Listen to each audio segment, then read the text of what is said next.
Bíblia Revelada, versão de Nelson, do Antigo Testamento Alfa. Gênesis capítulo 2. Comentário do verso 1. Tipos da nova criação, sétimo dia. O repouso de Deus. Tipo do novo repouso que Deus tem para o seu povo. O descanso de Deus e a esperança na palavra profética dita no capítulo 1. Tudo germinava silenciosamente sob uma grande bênção. O primeiro repouso, Hebreus 4, 8 a 11, é exemplificado por Deus. Aqui está a prova de que somente agora Deus acabou os céus e a terra. Os céus foram acabados na fé de Deus, e nada aparentemente apareceu na terra. Não pensemos que quando Deus deu a ordem de aparecimento, de crescimento, de desenvolvimento, todas as coisas brotaram do nada. Não foi assim. Houve, porém, um processo que foi se desenvolvendo. Somente Deus via isto. Nada apareceu, ele olhava e era muito bom. Ele podia ver que a sua obra profetizada dia a dia era muito boa. Quando ele acabou de dar formação através de sua palavra criadora, ele esperou e o Verbo descansou. Esse mesmo processo ocorre ainda hoje. Nada havia aparecido até então. Por quê? A palavra criadora estava germinando no ventre da terra. Romanos 8, 22. O descanso divino dera um tipo do sepultamento de Cristo. Logo, tudo aparecia uma graça para a criatura. Êxodo 23, 12. Gênesis capítulo 2, verso 1. Assim foram acabados os céus e a terra, com todas as suas hostes. Prefiguradamente, nesse dia, o Cordeiro foi imolado, santificado, a sua obra. Apocalipse 13, 8. Deus descansou no sétimo dia, no sábado. Pois o novo sábado fala do descanso de Deus. E este texto é semelhante ao capítulo 1, verso 2. Ali a terra descansava para que Deus desse a ordem criadora. Os dois versos dos capítulos 1 e 2 falam do descanso. Por isso Jesus é o Senhor do sábado, o Senhor da criação e da nova criação. Ele é o Senhor do sábado porque verdadeiramente descansa no sábado. Ele é o Senhor do sábado porque foi sepultado nesse dia, e nele descansou de sua grande obra expiatória na cruz. Equivale a um ato de sepultamento. Originalmente, o sábado é um dia para quem não tem direito durante a semana. Êxodo 23, 12.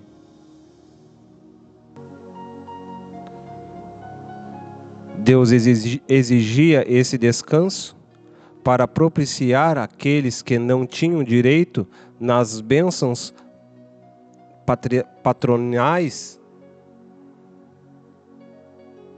O descanso de Deus propiciava ao homem e a toda a sua obra. Era uma bênção, porque Deus trabalha muito e o homem não pode acompanhá-lo. O descanso de Deus é pura e graça. O Senhor descansa para que os servos tomem alento. Gênesis capítulo 2, verso 2. Ora, havendo Deus terminado no sétimo dia a obra que tinha feito, descansou no sétimo dia. A santificação do sábado é o depósito do sacrifício de seu Filho, o Cordeiro de Deus morto desde a fundação do mundo. João 3,13. Cristo é o depósito dessa santificação, porque nele descansou de toda a sua obra, que criara e fizera, Nesse dia, o Cordeiro foi imolado, santificando sua obra. Apocalipse 13:8. Toda palavra criadora estava fecundando, aguardando algo especial. A obra criada não foi algo imediato. A obra do Pai merecia uma comemoração de louvor. O ancião de dias, Deus, Daniel 7:13, é a primeira pessoa da divindade. A pluralidade de pessoas é a prova de sua personalidade e são evidências de sua única divindade.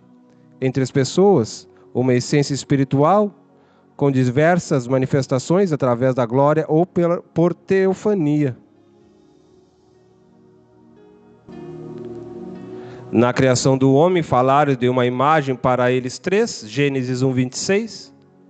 Quando Adão foi expulso do Éden, eles falaram, abre aspas, o homem se tornou como cada um de nós, fecha aspas, Gênesis 3:22.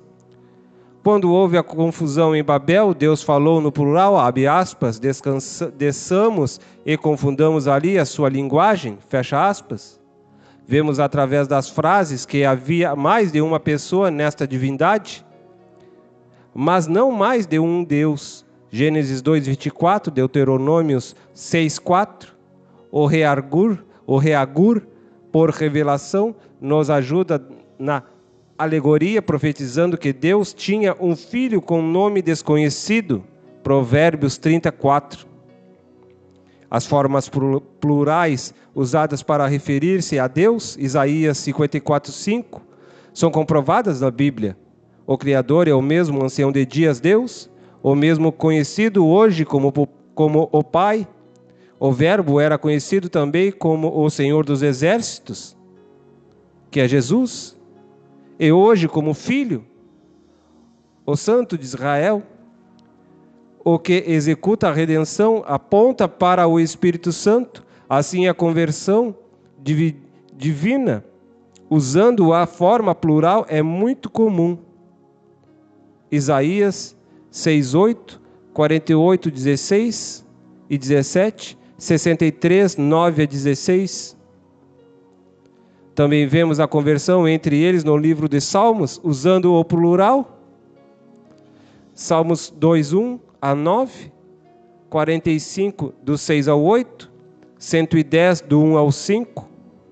No batismo de Jesus Cristo, entendemos quando as três pessoas da divindade estavam presentes. João 14:16. Já como o Pai conversando com os filhos, o Espírito Santo. Conversando com o Filho e o Espírito Santo. Cristo, o batizando, a pomba, o Espírito Santo e o ancião de dias, Deus, que é o Pai, o qual fala audivelmente na voz do céu, dando testemunho do seu Filho, o Verbo. Os ensinamentos de Jesus a respeito do Pai e do Espírito Santo, João 14:16, são vistos de forma clara no Antigo e Novo Testamento. No Antigo e no Novo Testamento. A triunitária ordem batismal, Mateus 28:19-20. A triunitária e apostólica bênção, 2 Coríntios 13:14. E a visão do trono com as três pessoas, definitivamente, são verdades inquestionáveis. 1 Coríntios 15:26-28, Apocalipse 4, Apocalipse 5, Daniel 7-9, 10 e 13. Neste verso é a única vez que vemos os verbos, abre aspas, bara, fecha aspas, e abre aspas, ash, fecha aspas, sábado, o maior tipo da graça de Deus, Êxodo 23:12. Motivos de descansar no Senhor. Número 1, para louvá-lo e lhe cantar, duas coisas diferentes. 1, o descanso sabático foi dado para provar o homem, não para a sua salvação. 2, era um descanso de seus crimes e desobediência, Êxodo 29, 16, 4 e 26. Neste dia o povo era provado, pois toda criatura de Deus continua trabalhando, enquanto o homem deve parar, um tipo de sepultamento de Cristo. Em todos os outros dias Deus produziu, menos no sábado. Nele, Deus descansou e tratou de abençoá-lo para não deixá-lo frustrado. Esta é a verdade da graça de Deus, e é a verdadeira graça de Deus, onde deixamos que Deus compartilhe a sua paz conosco. Por isso, não guardamos o sábado temporário, mas o sábado eterno.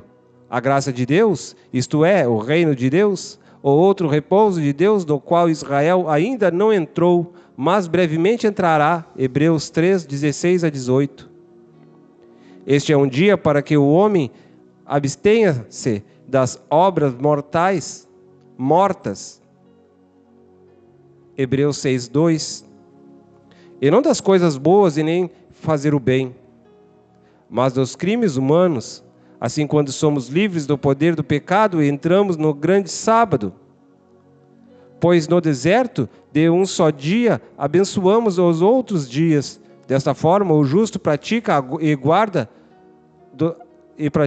guarda do sábado, quando abstém-se da prática das obras mortas, do pecado e da imundícia, e prepara-se para a ressurreição do primeiro dia, em um novo homem, sendo também um treino para o reino milenar de Cristo, o 7º milênio. Gênesis capítulo 2, verso 3. Abençoou Deus o 7º dia e o santificou, porque nele descansou de toda a sua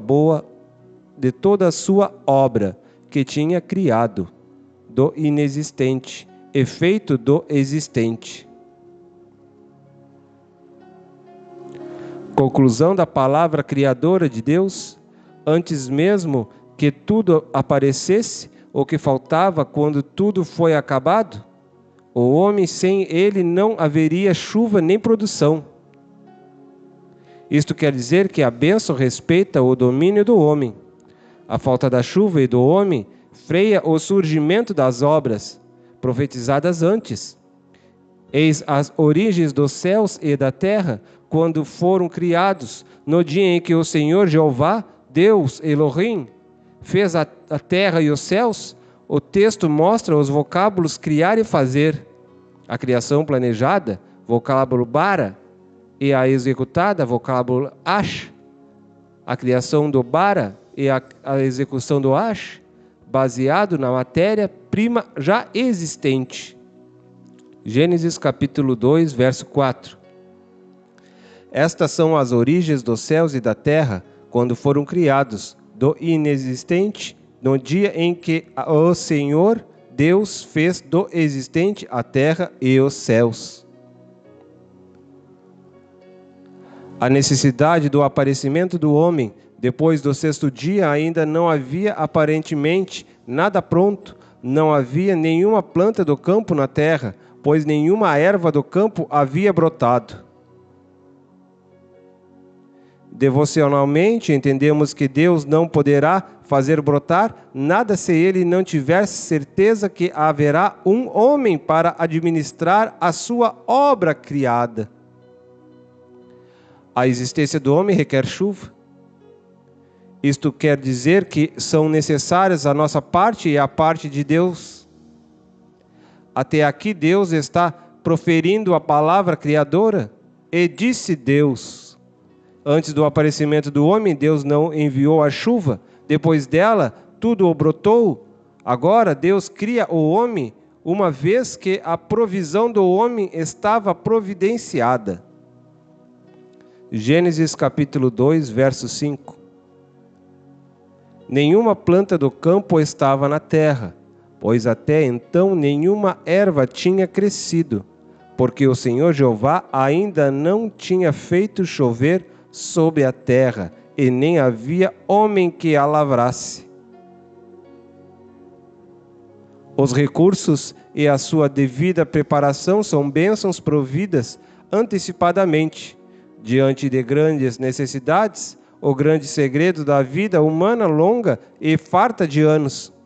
Eis a razão por que muitas espécies desapareceram da Terra, a falta do clima original, como o estado de vapor que subia da Terra, o qual regava a Terra. Gênesis capítulo 2, verso 6.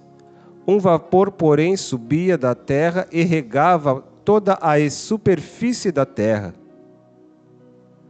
O clima antes do dilúvio, a constituição original da natureza do homem, Zacarias 14, 1 e 2, estava composta de espírito humano, alma e corpo. 1 Tessalonicenses 5, 23, 1 Coríntios 15, 4. Número 1, pó. Número 2, espírito. Número 3, alma. 1 Coríntios 15, 45. O corpo é o triunfo de sua revelação.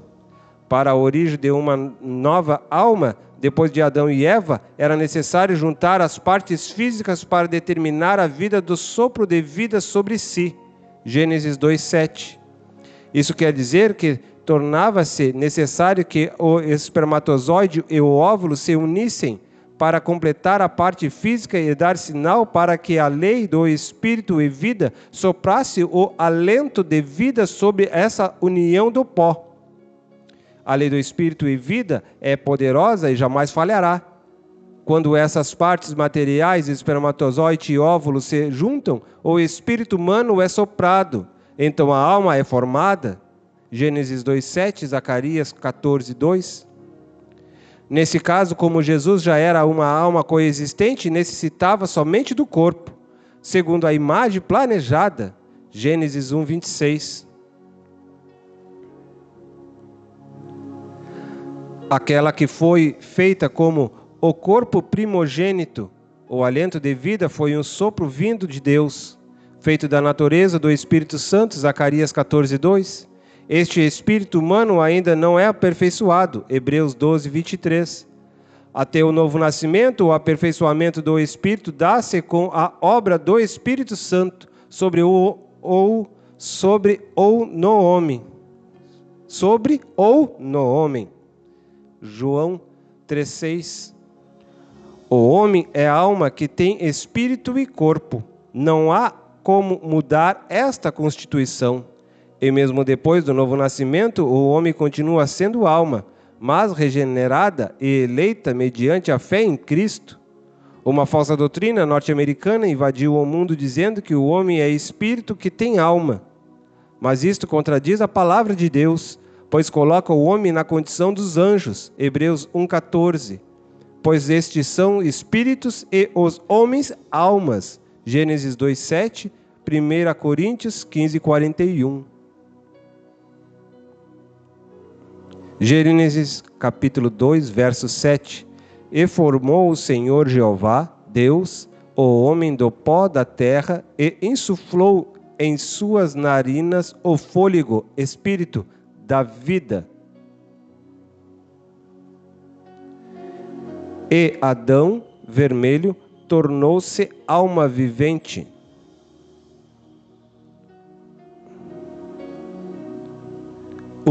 Aquilo que a terra não pode produzir, Deus plantará. Assim como a casa do homem foi plantada por Deus, o lugar santíssimo do homem foi preparado por Deus, mostrando que o lugar santíssimo pertencia ao homem. E no final do dia, Deus vinha receber o culto na morada de Adão e Eva. Deus, ao criar as árvores na terra, deixou o jardim do Éden para depois. O jardim do Éden foi uma necessidade de Adão. O jardim do Éden foi criado para Adão e sua mulher. Havia muitas outras árvores na grande floresta, mas Deus não o colocou na floresta. Deus preparou um lugar no meio daquela selva, um lugar para a sua família, chamada Éden. Ali pôs as espécies domésticas, somente o que era doméstico, mas o que era selvagem deveria ficar fora. No Éden, Deus plantou toda sorte de árvore agradável à vista e boa para se comer. A elite das árvores da terra estava representada no Éden, dentro de sua casa. Era um lugar comum, mas especial. Lá fora na grande floresta estavam as outras árvores. Quem vivesse na floresta saberia que não estava no Éden, um tipo de quem não tinha uma família. Estar na floresta é um tipo de quem ainda não tem a sua família. Número 2. A localização do Éden, na banda do Oriente, é determinado no texto. Depois que o homem fosse expulso do Éden, futuramente Deus ordenaria que Moisés construísse um tabernáculo, em cujo véu principal deveria colocar a figura de querubins, lembrando a sua primeira casa. Gênesis 3, 24. Gênesis capítulo 2, verso 8. E plantou o Senhor Deus um jardim da banda do Oriente no Éden, e pôs ali o homem que tinha formado. As 4 bênçãos do homem: o poder da decoração e da beleza, e o poder de desfrutar os próprios bens, bem como o poder de viver eternamente, mas o poder de discernir antes de escolher. Tudo dependia somente da obediência. 1. Conforto e decoração. 2. Prazer em desfrutar. 3. Vida e saúde. 4. E a parte de Deus, as primícias da criação.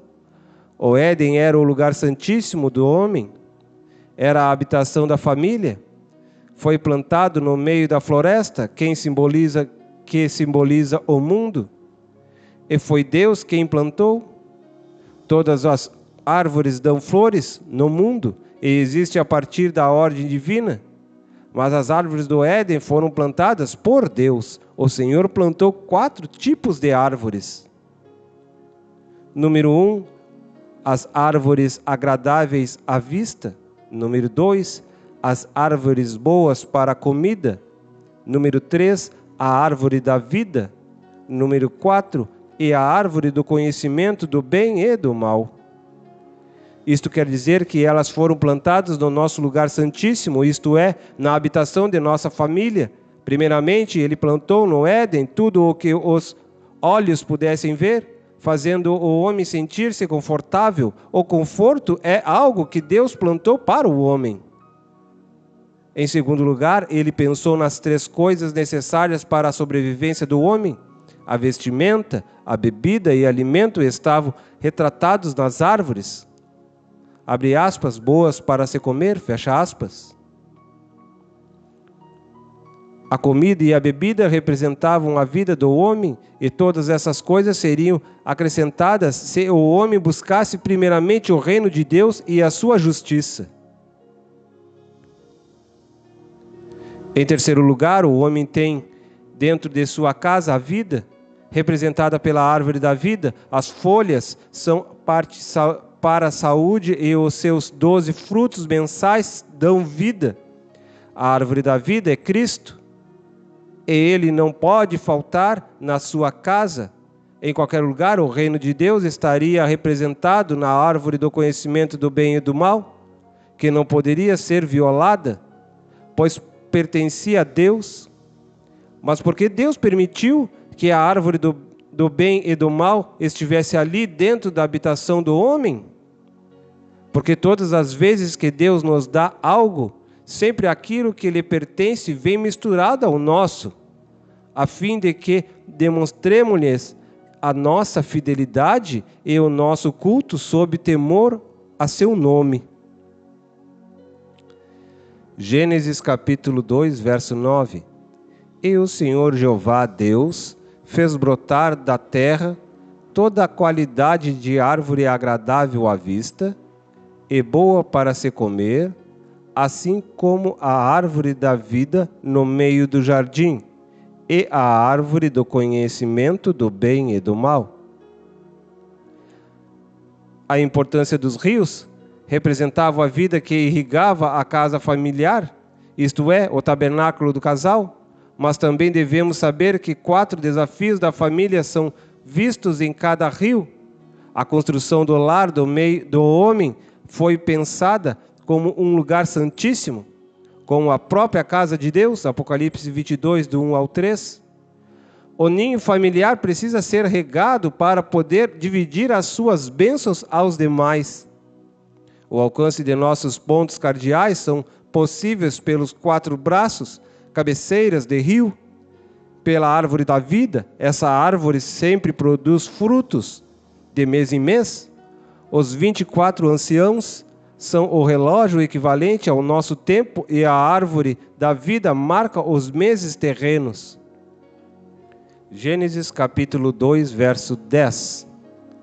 E saía um rio do Éden para regar o jardim, e dali se dividia e se tornava em 4 cabeceiras. O rio Pison estava às voltas da terra de Havilá, que representa a necessidade da conquista dos próprios filhos e a necessidade da descoberta dos talentos que estão dentro da família. Havilá é a terra do ouro.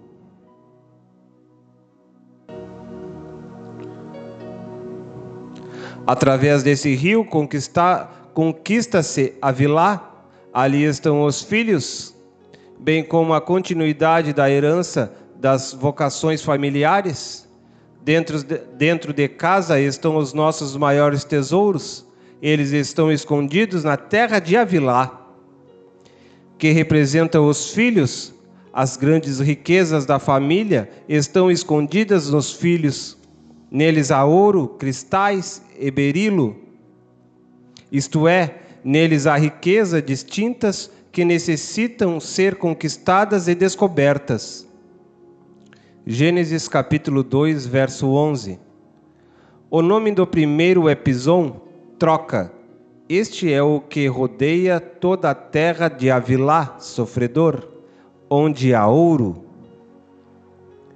Os filhos são diferentes em seus valores, precisam ser conquistados, pois o Pison rodeia a terra do ouro. O alcance de Havilá, o lugar onde o sofrimento produz ouro, segundo o seu significado, por meio do rio Pison, da troca, chegamos às riquezas. Todo verdadeiro ninho familiar tem esta bênção, um rio pelo qual pode-se chegar às terras de Havilá, o coração dos filhos, o qual revela 3 tipos de tesouros. Gênesis capítulo 2, verso 12. E o ouro dessa terra é bom. Ali há cristais e a pedra de ônix. 2. Gion, rio subterrâneo, invisível. Ele rodeia a miséria para evitar que ela se expanda. Dentro de cada casa há um poder de miséria. Cuxê ou Quinoxê, querendo dominar e precisa ser conquistado. Gion é a graça que domina a miséria ou as trevas. A vida social familiar leva a bênção aos necessitados. Somente a atitude em graça domina a região das trevas, tipificada por Quioxê. Gênesis capítulo 2, verso 13. O nome do segundo rio é Gion, Vale da Graça. Este é o que rodeia toda a terra de Cuxê, trevas. O terceiro rio, Tigre, não teme as terras sanguinárias. Ele as enfrenta, vai e não espera quem venham. Há desafios que não podem esperar para serem vencidos. Atitudes devem ser tomadas contra as obras sanguinárias que querem destruir a família. 4. O quarto rio é o Eufrates. Sobre as suas águas Deus mantém sob controle os anjos desordeiros. Eles estão sob controle. Apocalipse 9:14. Quando a cadeia de autoridade familiar é quebrada, este rio representa os desafios inimigos da família. Eufrates é o rio onde a disciplina familiar deve ser mantida, pois nele habitam 4 anjos destruidores. Não podem ser soltos em casa, pois são destruidores. Eufrates fala do domínio próprio que não dá chance para que os anjos destruidores do Eufrates sejam soltos. Apocalipse 9, 14 e 15. É o rio da negociação, do mercantilismo e dos bons negócios. Toda família tem lutas e grandes problemas, mas este rio representa a separação entre os exércitos do Oriente e os exércitos do Ocidente. Toda família tem que estabelecer o bloqueio ao reino das trevas através da paz e da ausência da violência. Gênesis capítulo 2, verso 14. O nome do terceiro rio é Gidekel, Tigre. Este é o que vai em direção ao oriente da Assíria. E o quarto rio é o Eufrates, produtor de frutos. As árvores do homem e a árvore de Deus, as primícias do jardim. O jardim era um lugar santíssimo e foi criado para o homem, o qual deveria cultivá-lo e guardá-lo. O homem tinha duas missões no Éden: cultivar e guardar. Depois que for expulso do Éden, apenas cultivar a terra na floresta fora. O trabalho dignificava o homem antes do pecado no Éden. Agora, o trabalho sacerdotal do homem será, antes de tudo, uma luta contínua no mundo das trevas. E temos aqui a manifestação de um dos 6 instintos do homem, o instinto de autoproteção. Gênesis 2, 15, 13 e 10. Gênesis capítulo 2, verso 15. Tomou, pois, o Senhor Deus o homem e o pôs no jardim do Éden, para que o cultivasse e o guardasse. A árvore da vida deveria ser o seu alvo principal do homem. Segundo a sua vontade livre, era também um tipo de Cristo que deveria ser eleito pelo homem, antes de tudo, para que recebesse o seu galardão eterno, a vida. A árvore do conhecimento do bem e do mal era a união de 1/3 de cada uma das outras 3 árvores. Era a parte de Deus, pois o homem tinha a mesma bênção de forma separada, uma da outra, mas acabou cobiçando aquilo que ele já tinha. Gênesis 3:6. Gênesis capítulo 2, verso 16. E impôs o Senhor Jeová Deus ao homem um preceito, dizendo: de toda árvore do jardim poderás comer. A árvore do conhecimento do bem e do mal foi tocada sem ordem. Foi a declaração humana de independência de Deus. A morte física gradual se estabeleceria junto com a morte espiritual instantânea. As primícias da criação estavam plantadas na sua casa para que Deus desfrutasse juntamente com o homem. Apocalipse 3:20. O pecado oficial do homem foi tocar as primícias da criação. A árvore do conhecimento do bem e do mal. Até hoje, a luta do homem está no conflito de roubar ou não roubar a Deus. Tentar roubar a Deus é o seu principal pecado. A árvore do conhecimento do bem e do mal era a comida de Deus e pertencia unicamente a Deus. Somente os eleitos comem dessa árvore, depois de terem obedecido. Há 3 tipos de morte: a morte gradativa, física, que é a separação temporária entre o espírito, alma e corpo; a morte instantânea, espiritual, que é a separação temporária entre o Espírito de Deus e o espírito humano; e entre a alma e o corpo é a vagarosa morte eterna, que é a separação eterna entre o espírito humano e o Espírito Santo, e entre a alma e o corpo. Assim o homem começa a perder a semelhança de Deus. Gênesis capítulo 2, verso 17.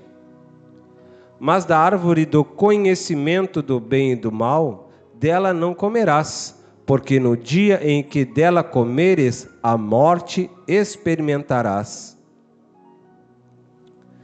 A necessidade da esposa de Adão e o tipo da morte, sepultamento e ressurreição de Cristo, e o tipo do aparecimento da esposa do Cordeiro, Eva.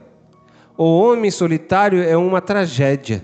A mulher foi feita para estar ao seu lado, desfrutando as suas conquistas, e ele deveria desfrutar de suas virtudes. Provérbios 31. O Cântico de Salomão é um poema a esse amor que vive a nudez em seu relacionamento. O homem só é um desastre. Não é bom que esteja só, pois apenas faz bobagens. Os animais receberam de Adão todo tipo de nomes, mas não havia quem o admirasse. A correta posição é vista como auxiliadora, ajudadora, mas deveria ser idônea para executar este papel. O homem que vive procurando aventuras jamais conhecerá a idoneidade. Mulher idônea não se entrega a um homem sem garantias. Gênesis capítulo 2, verso 18. Disse mais o Senhor Jeová Deus: não é bom que o Adão esteja só, far-lhe-ei uma ajudadora semelhante a ele, que lhe seja idônea. Antes da realização da promessa, Deus quer receber a necessidade. Deus quer perceber a necessidade. Onde ela estava? Ele viu que todos os animais tinham o seu par. Veja a habilidade mental desse homem. Possuía conhecimento biológico, botânico e zoológico extraordinários. E, acima de tudo, um poder profético maravilhoso. Assim como os chamou, assim foi o seu nome. Gênesis capítulo 2, verso 19. Da terra formou do existente, pois o Senhor Jeová Deus, todos os animais do campo e todas as aves dos céus, e os trouxe a Adão, para ver como ele os chamaria. E como Adão denominou a toda criatura, assim foi o seu nome. Nenhum dos animais poderia servir ao homem, o seu par estava nele. O homem necessitava sentir a falta da ajudadora. Temos aqui toda a tipologia de Cristo na cruz e a profecia da formação da mulher. Jesus cumpriu o seu ministério e a sua última obra foi a edificação da sua igreja na cruz. Gênesis capítulo 2, verso 20. E Adão deu nomes a todos os animais domésticos, às aves dos céus e a todos os animais do campo, mas para si mesmo não se achava ajudadora idônea, semelhante a ele. O primeiro tipo da morte de Cristo e da edificação de sua esposa, a oferta da costela, a cirurgia e a tipologia da cruz de Cristo e da igreja, o matrimônio é o fruto de um descanso profundo em Deus. Todo homem sempre estará buscando uma mulher enquanto não adormecer profundamente. O matrimônio é fruto de um adormecimento, primeiramente do homem. Gente espera nunca conhecerá o seu par pelo matrimônio, mas aquele que descansar profundamente em Deus terá o seu par insubstituível. O matrimônio é fruto de uma cirurgia divina onde não deve haver cicatrizes. O primeiro Adão é o tipo do segundo Adão. 1 Coríntios 15:45. O sono é a morte de cruz, o adormecimento é sepultura. A ferida feita pela lança ao seu lado gera a igreja. O ato de fechar a carne é cura, é ressurreição. Ao tirar a costela do homem, Deus tirou toda a feminilidade do homem que havia sido feito segundo a imagem e segundo a semelhança de Deus, e, pela costela, trouxe sua mulher plenamente fêmea, confirmando a masculinidade do homem. A esposa é fruto de uma oferta viva de amor. Gênesis capítulo 2, verso 21. Então o Senhor Deus fez cair um sono pesado sobre Adão, e este adormeceu. Tomou então uma das suas costelas e fechou com carne no seu lugar. A grande oferta do amor manifestado, o matrimônio, é o fruto de uma oferta sacrificial. Grande parte da sensibilidade foi tirada do homem. Agora ele deve aprender a ser cortês, carinhoso e cuidadoso. O homem profundamente adormecido é o tipo de Cristo morto, sepultado e ressuscitado. Mas o seu despertamento acontece diante de sua esposa. Adão não a foi buscar, mas devemos lembrar de que Deus fez o homem segundo a sua imagem e a sua semelhança. E isso significa que ele foi feito exatamente como ele é. Em semelhança, um ser psicológico com livre arbítrio, com sentimento, intelecto e vontade, foi feito também segundo a sua imagem. Isto é, com um corpo capaz de manifestar-se no seu mundo. Na semelhança, era um ser igual a Deus. Deus viu que não era bom que o homem estivesse só e disse: far-lhe-ei uma companheira. Era necessário a busca, era necessário um desejo, era necessário sentir falta, sentir solidão. Isso valorizaria a chegada de sua esposa. Ele precisava dormir, descansar e entregar a sua oferta. Uma costela, isto é, para parte dele, um sacrifício de si mesmo. Quem entrega uma oferta em forma de costela, fruto de sacrifício, recebe uma esposa. Algumas mulheres encontraram costelas nos açougues da vida, a qualquer preço, e não custou a seu amor nenhum sofrimento, dor, corte ou entrega. Adão teve que ofertar de si mesmo para ter o que era seu.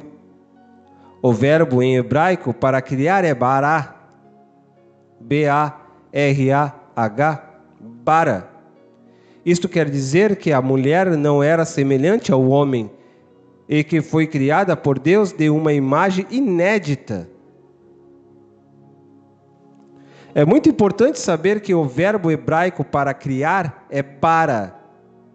Isto é, criar do inexistente. Isto quer dizer que a mulher era inédita. Gênesis 2, capítulo 2, verso 22. E da costela que o Senhor Deus lhe tomara, formou, edificou uma mulher e a trouxe a Adão.